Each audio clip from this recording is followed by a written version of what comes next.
টিকটকে নিজেদের ফলোয়ার বাড়ানোর আশায় বা ভাইরাল হওয়ার নেশায় বিভিন্ন বিপজ্জনক কর্মকাণ্ড করে বসেন অনেকেই। আবার ভিডিও বানাতে বানাতে এতটাই মগ্ন হয়ে পড়েন যে তাতে করে অসাবধানতায় যা ঘটে তা বোধহয় কারোরই কাম্য নয়। তেমনই দুই তরুণী ছাদে দাঁড়িয়ে গানের তালে তালে বিভিন্ন অঙ্গভঙ্গি করে টিকটক ভিডিও বানাচ্ছিলেন, কিন্তু এরপরই হঠাৎ সেখানে ঘটে যায় এক অনাকাঙ্ক্ষিত ঘটনা। আর সেই ঘটনার মর্মান্তিক ভিডিও এবার ছড়িয়ে পড়েছে সামাজিক মাধ্যমগুলোতে। বর্তমান যুগে টিকটক ভিডিও বানান না কিংবা কখনো দেখেননি এমন মানুষের বোধহয় খোঁজমেলা ভার। আর দিন দিন তরুণ তরুণীদের কাছে বেশ জনপ্রিয় হয়ে উঠেছে এই ভিডিও প্ল্যাটফর্মটি। তবে এসব ভিডিও বানাতে গিয়ে অসাবধানতায় নিজেদের ভয়ানক ক্ষতি করে বসেন অনেকেই।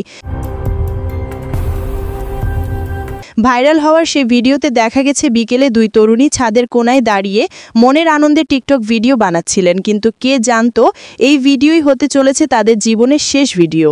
হঠাৎ অসাবধানতায় খুব কাছে থাকা উন্মুক্ত বৈদ্যুতিক লাইনে লেগে যায় তাদের দেহ, আর মুহূর্তেই বিদ্যুতায়িত হয়ে তারে জ্বলতে থাকেন ওই দুই তরুণী, যা দেখে স্তব্ধ গোটা দেশ। তবে সবচেয়ে মর্মান্তিক এবং ভয়াবহ বিষয় হলো এক পর্যায়ে তারা আগুনে জ্বলতে জ্বলতে বিকট শব্দে নিচে পড়ে যান। এই ঘটনাটি কোথায় ঘটেছে তা নিশ্চিত হওয়া না গেলেও অনেক টেলিনেটিজেনের নোটেই ঘটনাটি ঢাকার যাত্রাবাড়িতে ঘটেছে।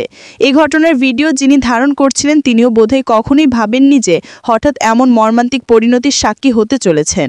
তাই ভিডিও ধারণের সময় এমন ঘটনায় তিনিও আল্লাহ আল্লাহ বলে চিৎকার করছিলেন। এদিকে ভিডিওটি ছড়িয়ে পড়তেই আতঙ্কিত হয়েছেন নেটিজেনরাও।